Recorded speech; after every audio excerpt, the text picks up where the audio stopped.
What's going on, everyone? Welcome back. I'm not going to lie to you, I don't actually know what episode this is.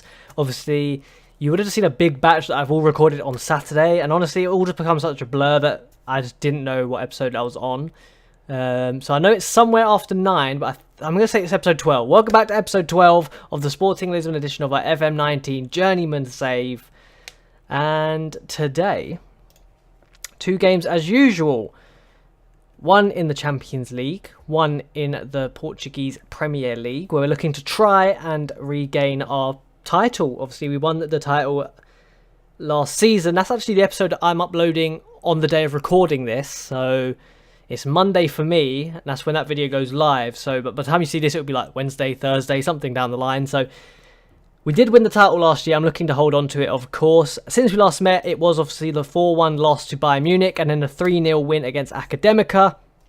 Somehow, we then went to Bayern Munich's ground and beat them 3-0. I honestly don't know how it happened. Well, I do. I watched it and we got 3 goals. But I wasn't expecting that to happen. So, yeah, somehow we've done that. We then ended up drawing against Setúbal, who got an 88th minute equaliser.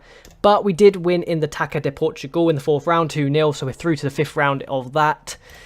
As for the league, that means we can go top of the league still. If we win today, we go up to 25 points. We'll be 2 points ahead of Porto. And then, of course, that also means 2 points ahead of Benfica if they win their game in hand as well. So we're sitting quite pretty in the league in a way. Yeah, it's not too shabby at all. As for the Champions League, we're still in the Europa League spot, but obviously we've played Bayern Munich twice, and Valencia and Salzburg both haven't. We play Valencia today, so it's pretty much important that we win here, because otherwise they'll go up to 10 points, which means obviously no matter what we do against Salzburg, we can't catch them, which is a bit worrying actually. So yeah. Essentially, if we lose, we're out. So I didn't realise how cutthroat this game was. But that's what we're up against. Just so you guys know, I am rendering an episode right now. So if there is any dropped frames or anything like that, I do apologise. But I'm on a tight schedule here. I've obviously started a second channel. Just a quick note on that. You would have seen a couple of days ago, I made an Apex Legends video and uploaded it to this channel. I've since just gone ahead and made a second channel where I'm going to post all of that content. So if you do like Apex Legends, you do like Battle Royale games like Call of Duty Blackout, that type of stuff, be sure to go check out my second channel. The link will be in the description, but if not, it's just Z.E. Murray with no spaces. A video is actually going on there. Actually, by the time this is out, there will already be a second video on there, so be sure to go check that out as well. And if you want to see me play live, go and follow my Twitch down in the description below. And yeah, you know, I hang out there quite often, play a lot of games. So just a quick note on that. There'll be no more Apex Legends on this channel, but I'm still making content on my second channel. This channel is going to be strictly Football Manager, because I don't want to confuse 2 audiences. I don't want to end up in a muddle of just, yeah. I just want to have a clear mindset for each channel and just keep building and progressing accordingly. Here are the lineup for today. Of course, I'm going to run through it when they're side by side, but I'm feeling pretty confident about this season. Not that we're going to win the Champions League or anything, but I'm feeling confident in the sense that at least domestically, I feel like we're in a very, very good spot. I'm actually so happy with the signing of Reiss Nelson. I think I've done actually really good work there. I know he was transfer listed, but I think he's definitely worth it. Volpe in goal with Brandt, Aidoo, Harwood, Bellis, Jedvaj, Marcus Bahia, Correa, Kamara, Brass, Tavares and Nelson rounds out our lineup. For them, it's a classic 4-4-2. Blanco, Hermes, Murillo, Molina, Palencia, Ivan, Soler, Tchouameni, Hughes, Jovic and Iglesias. You can see here Correa's got the most assists for us with 6, as does Brass. So he's got actually 12 goal contributions in 15 starts. Nelson, of course, has 13 and 17. Tavares has quite a lot, more than I thought he did. We're just firing on all cylinders this year. Our goal difference in the league, something like 20. And I think that's 13 higher than Porto's already. So we're literally in a very good spot right now. We are in our classic green and white. They are in their all white. And like I said, a loss today means we are going back to the Europa League. But I'm not that bothered about that, to be honest. I'll happily go to the Europa League. I don't really mind. Like, I do mind it, but I don't mind it. I just don't like how many games there are in it. And we are actually losing 5 minutes in. So, damn. Damn. Oh, if you heard a little binging noise, that was my video that has just finished rendering. So that can go and get uploaded after this. And I'm well ahead of schedule. Look at this. I've got videos prepared ahead of time. I've made the rookie mistake of not getting myself a drink. I've just come back from work, so if my voice is a bit, I don't want to say parched, because I don't know if you can hear a parched voice, but if my voice is a bit raspy, maybe is the better word, that is why. But Correa, we're obviously 1-0 down. But Nelson here, can he whip a good ball across? He does. Diogo Brass is there, and we're back on level peggings. I don't mind having a 1-1 today, because I think chances are Bayern Munich will beat Valencia. So that means that and realistically, we would beat Salzburg in an ideal world. I mean, that's definitely the most likely scenarios, I think. Obviously, Salzburg can beat us, but I think the more likely scenario is that we beat them and Bayern Munich beat Valencia. Therefore, we would still go through in second place. But like I said, I'm not too bold about going to the Europa League. I will do it. Obviously, you can't withdraw from the competition. But I just don't like how many games there are. Like, you play, in essence, almost a pointless first knockout round. You probably get drawn against, like, Spartak Moscow, for example, a team you're probably going to beat. Then in the second round, you may get a tricky opponent like we did last year with Lyon. But if you're lucky, you just get another easy-ish draw, and it just doesn't kick off until you're sort of, only 8 teams left. Things like that. So it's not the ideal competition as far as competitiveness goes, but again, it's realistically our easiest chance of silverware, and I feel like maybe I'm a bit of a specialist in failure, as Mourinho would say, if I'm creating a scenario where I want to win the Europa League. I don't think any top manager really wants to do that, but at this point, I'm just taking anything that gives me Hall of Fame points. I'll take, a Croatian League Cup, if it means I'm getting a little bit of extra points more than 0. Half-time, pretty quiet game, apart from the 2 early goals. We head to half-time 1-1, of course. Statistically, we've had the better of the game statistically. A lot more possession, a lot more shots, and one clear-cut chance to their 0. We've held the ball quite nicely. We've got more passes completed, a better completion as well. They've won a lot more headers. We've only won 27% of our headers, and our average rating slightly less. Ooh. Oh, they bring on Danny Olmo. I thought he was at... Oh, no, I think the other one went to PSG. Yeah, he went to Valencia. I think it was Marin that went to PSG. I'm going to bring on Valverde. I'm going to bring on Isak. And that's it for now. That's it for now. Just those 2 changes. But I actually think I'll take a draw here. Obviously, I'd love a win because we're on the ball, actually, but they hoof it away. Are they going to counter-attack here? Nope. Joseph Aidoo, take it slow. Is his name Joseph? I'm just assuming players' names at this point. Kamara. Oh, Nelson's in behind. Ooh, they get it away. They get it away. He's been a bit quieter as of late, Reiss Nelson. He took the league by storm when he arrived. Isak's there. Oh my god, the keeper done a fantastic save, and then he hits the post. But yeah, when Reiss Nelson arrived, he had like the league by storm, was scoring left, right, and centre. He's definitely, he's got an assist today, so I can't be too critical really. He's doing a good job.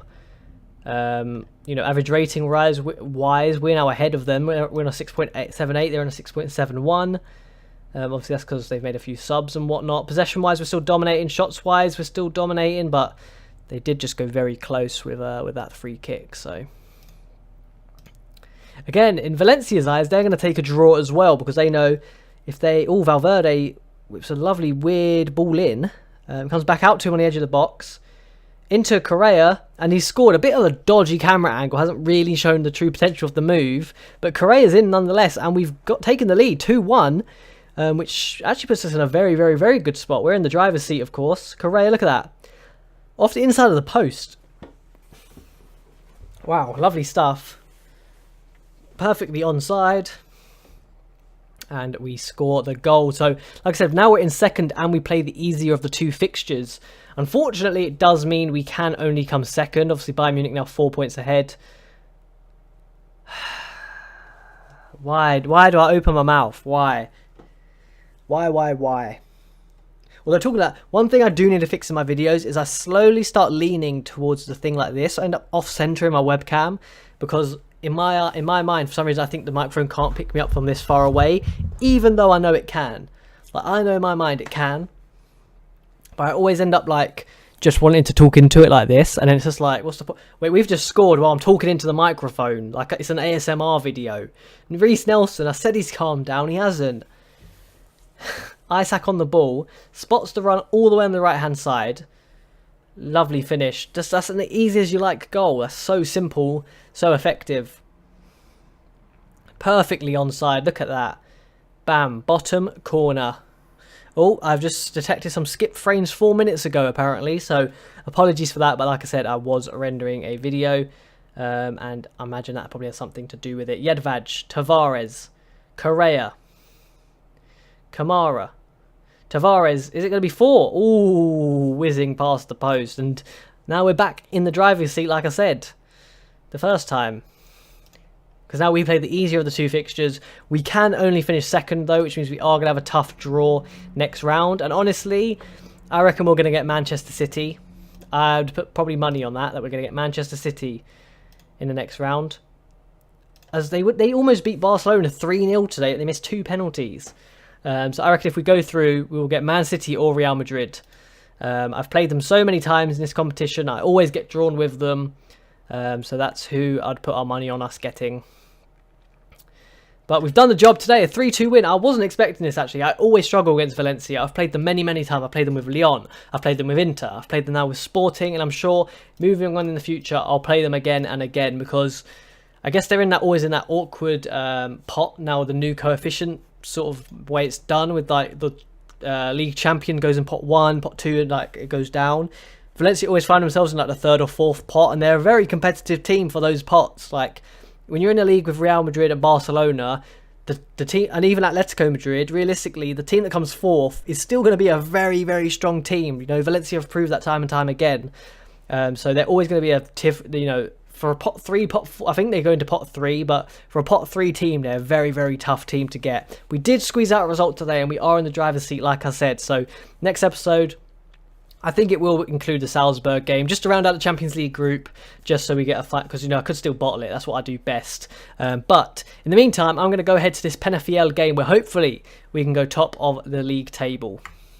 Right, we have reached the Penafiel game, where, as I said, hopefully we can reach the pinnacle of Portuguese football again. However, I've just realised we can't, because actually Porto have now played a second game in hand on us, because I don't know if I mentioned this on camera or not, but they withdrew from the Champions League. They're just literally financial reasons, even though they're still deemed as rich. If you go to general, finance is rich. Owner loves the club. Season, they got, you know, 30,000 people paying £200 for a season ticket. Like, what is going on there? They're just clearly not poor. I mean, they must have failed financial fair play, but even then, did they do a lot of transfers? No, they only brought in loans. I mean, they didn't really sell anyone, but they've never really broke the bank. Like, the most they spent was 87 million this year, but they'd sold players for 109 million. So, you know, they sold players for 74 million here, 36 million there. You know what I mean? They've always made massive, massive profits. And if they have bought, they've clearly bought well, because the 70 million, 76 million they sold for. So, yeah, this to me just is a bit weird. Like, I don't know why they withdrew. It's really damaged us as a nation as far as coefficients go, because obviously now they're just not going to be getting coefficients, and they'll arguably, you know, I reckon in a weird way they'd probably do better in the Champions League than I do. As dumb as that probably sounds. Nation club coefficients, if you look here, Portugal, yeah, we only have 5.7, whereas, you know, Holland have 6, Russia have 6.7, is that? Belgium have 6.8, Turkey have 6.7, Switzerland, Austria have 7.375. If you just look at the teams around us, you know, we're 3 behind France already. The other teams are just dominating us, because we simply just don't have our top, you know, the team that comes second in the league have just pulled out. So next year we do keep, where's that this year? No, this is this year. So this year you can see we're on 57. which is 20 behind France. We stay 20 behind, but we drop down to 49. So we just end up closer, basically, to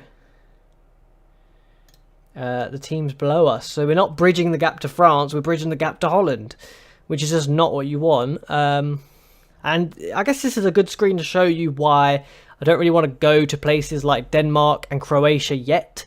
Denmark are in 20th in the coefficients. Now, I reckon if I went there, I could get them up much higher. You can see here, actually, next year they'd actually be higher. They're going to have 23 next year, which is higher than a lot of teams above them. I think there's about 4 or 5 teams above them, so they'd go up to sort of 5th, 14th, 15th. I reckon if I was there, I reckon by myself I could probably get them quite a few more coefficients.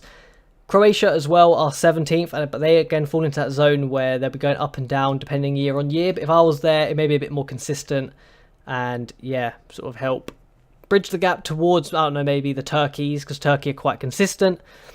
But it's just too far down. You know, once you go there, you're never really going to get a job in England, especially not at a top team that have a legacy. I also realised that I mentioned a little while back about Blackburn having a legacy. I realised today they really didn't have a legacy really at all. Like they won some sporadic league titles here, and then they only won one in '95. I thought they were more successful than that. But obviously that was like the Man United era, and I just completely forgot about that. They did, of course, come second, but I just for some reason thought they had won more often than that. Liverpool obviously definitely had a legacy. I mean, Wolves were pretty good for a few years as well. Huddersfield, Aston Villa are a very good cause. But I mean, Aston Villa aren't even in the Premier... Although they are in the Premier League, but they're just a bit rubbish. Huddersfield are in the same boat, so... As for the Premier League, I'm going to have to figure it out because obviously, as I mentioned, Man United have screwed us over. They've just won a league title. Liverpool have won one recently as well. So at this rate, it's going to have to be Arsenal because by the time I get there, I think they would have won one for a few years and they are dropping down the pecking order. I mean, Blackburn are still struggling even though they're quite well off. I mean, okay, their finances are secure. They're not as rich as what they make out. But let's stop yapping about other clubs. Let's get back on to focus. We're the favourites. We've got good form. 4 wins out of 5 with a draw. Penafiel have never beaten Sporting Lisbon in this save. And, yeah, we're in good form. We just got a nice win against Valencia.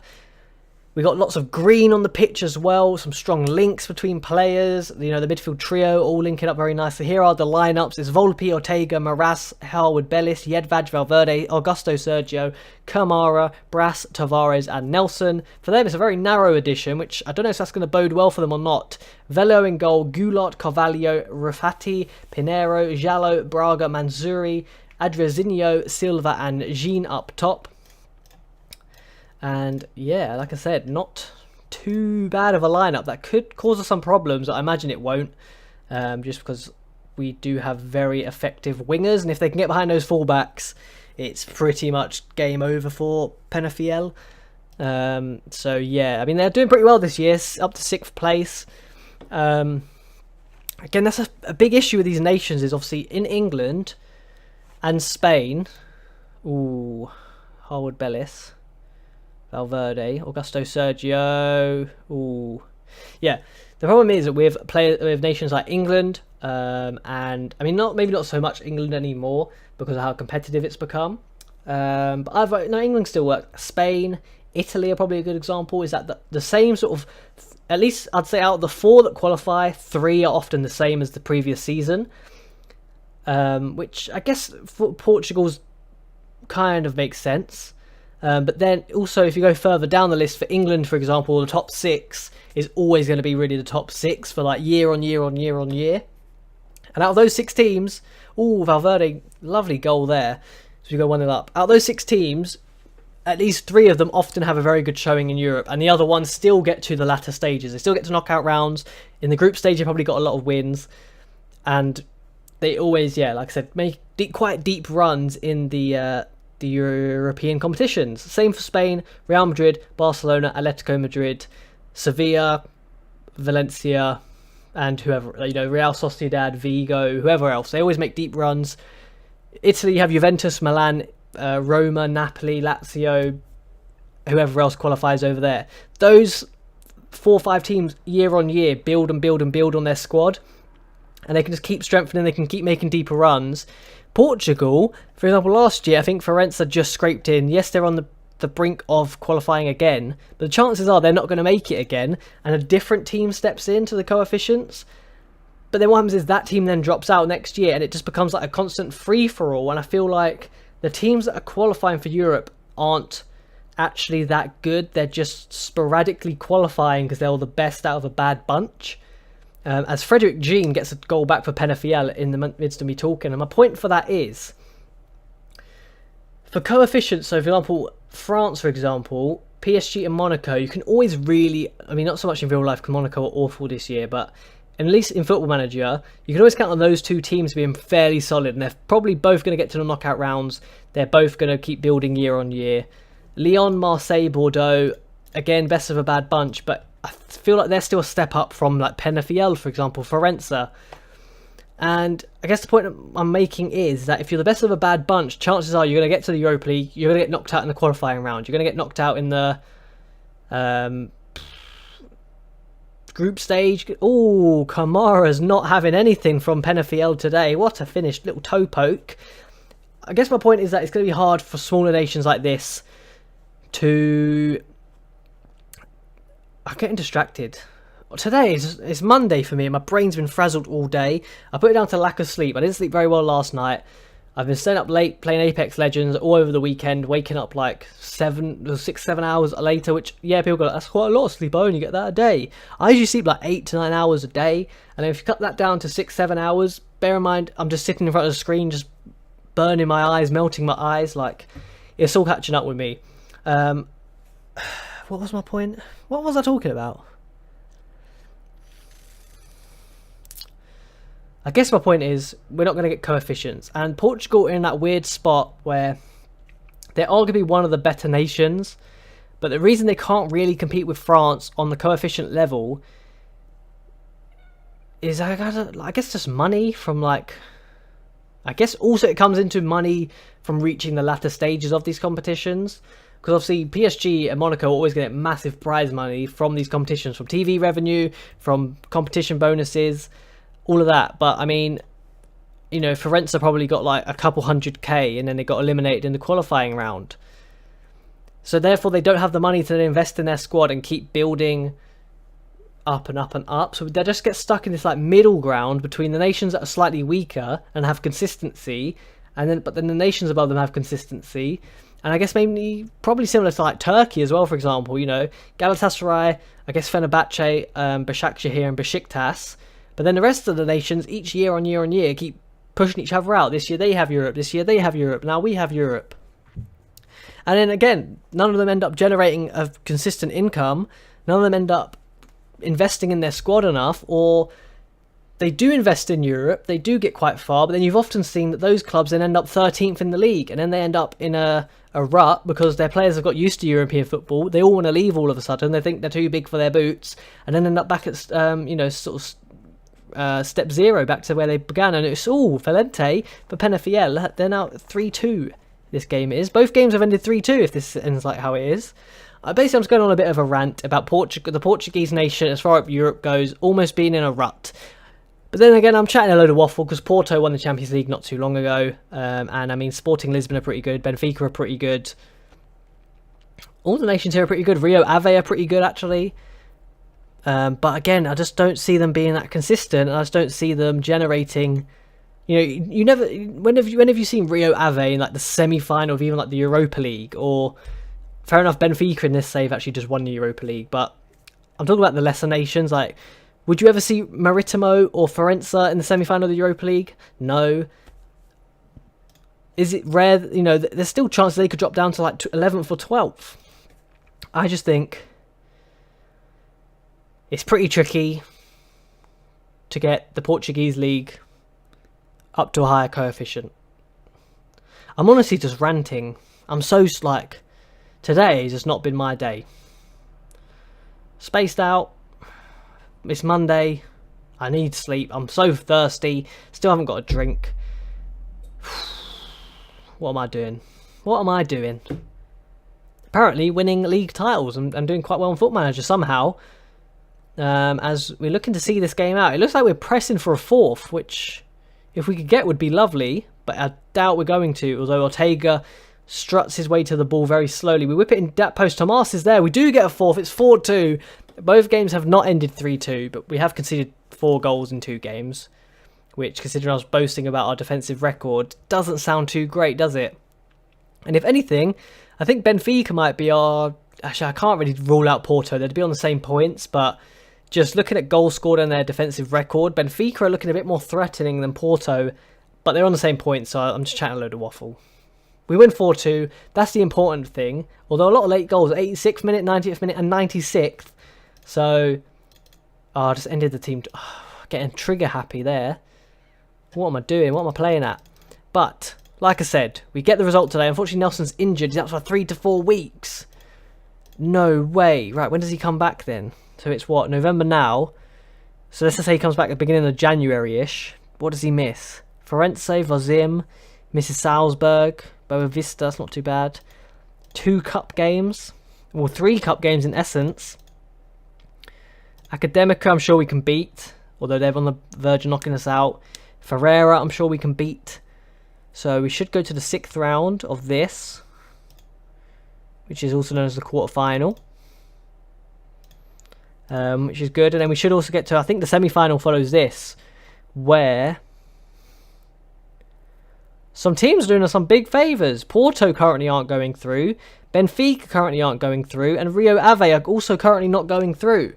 So this could be the year that we get this Portuguese League Cup back. It's not rated very highly. The Super Taca is rated more highly than this, which is pretty abysmal in my eyes. But I mean, the Taca de Portugal, we have a good chance of that, and that's that's rated the 3rd best cup. So if we can win that, that would be smashing actually, because that's a lot of not coefficient points. That's a lot of Hall of Fame points for me. So that I'm happy about. The Portuguese Premier League is also pretty up there actually. It's not too far behind the 2 League titles that I had, which again is cracking. Reece Nelson's the top scorer in the league, got the best average rating, and Correa has the most assists, 3rd average rating. Volpe's got a lot of clean sheets. Reece Nelson's got a lot of player of the matches. So I was chatting waffle about him quieting down. He doesn't seem to be quieting down at all. He's still pumping out the results for us. So that is the end of today's episode. 2 fantastic wins, 2 fantastic performances. My hair all over the place. You got it right. I still need a haircut. But that is the end of today's episode. If you did enjoy the 2 wins and our fantastic progression this year, drop a like on the video. Subscribe to stay updated with this journey. Why do I always hiccup? Subscribe to stay updated with this journey. And like I said, a daily video or Football Manager comes out every single day, 7 to 8 p.m. Yeah, GMT. And as always, I'll catch you guys next time. See you later.